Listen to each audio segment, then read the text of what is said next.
things that Allah Azza wa Jal teaches us in Quran, for example, is بِئْسَ الْإِسْمُ الْفُسُوقُ بَعْدَ الْإِيمَانِ. Even a filthy word, a corrupt word, is terrible once you have faith. Allah has blessed a human being with this tongue, with the ability to communicate. That's a gift from Allah.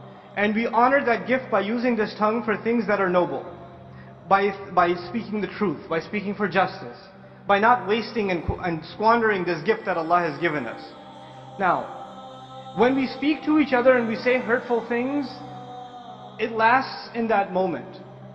But when you put an absurd and obnoxious and arrogant comment online and you become one of those trolls that say ridiculous things under videos or under blog posts, etc., etc., every time someone hears your inappropriate comments, it's going to be a debit for you. Because every time evil has increased, something bad has increased in the world, someone else has been exposed to evil because of your words, you're responsible. So in that sense, putting stuff up online, you need to be a lot more careful than you are actually in person. Because in person, that conversation died immediately.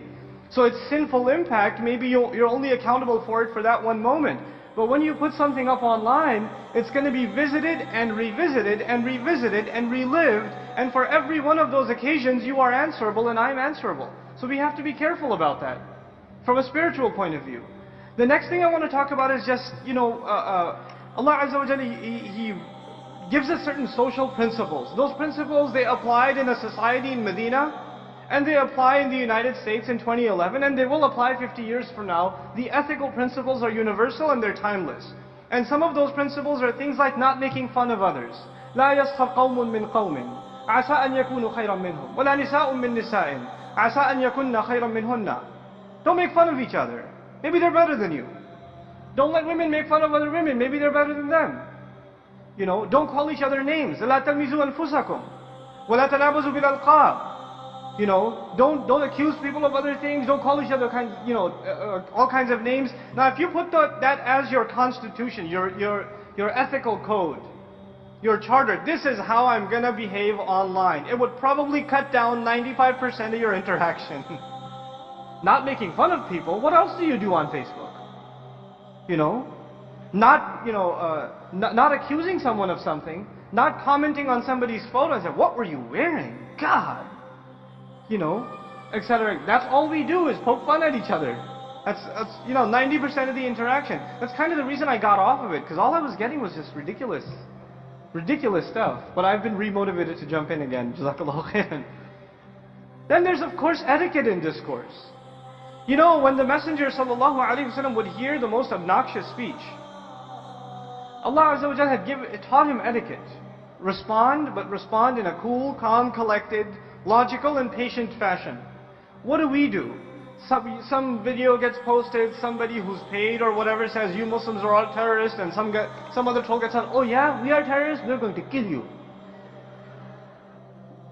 And the guy says, "Of course, that's what I mean, you're terrorists." And we just go back and forth and we have no restrictions on how we communicate. Our deen has taught us principles of communication. We have to observe them whether virtually or physically when we interact with each other. It's no different. So we have to, if we just keep these few things in mind, just these few things, then I think we can have a lot healthier discourse. Actually, one of the interesting things, some of the Muslim blogs that are out there are very few of them, but the few that are out there, most people, they don't even go to read the article. You know what they go for? "Oh my God, that's the subject, I want to read the comments."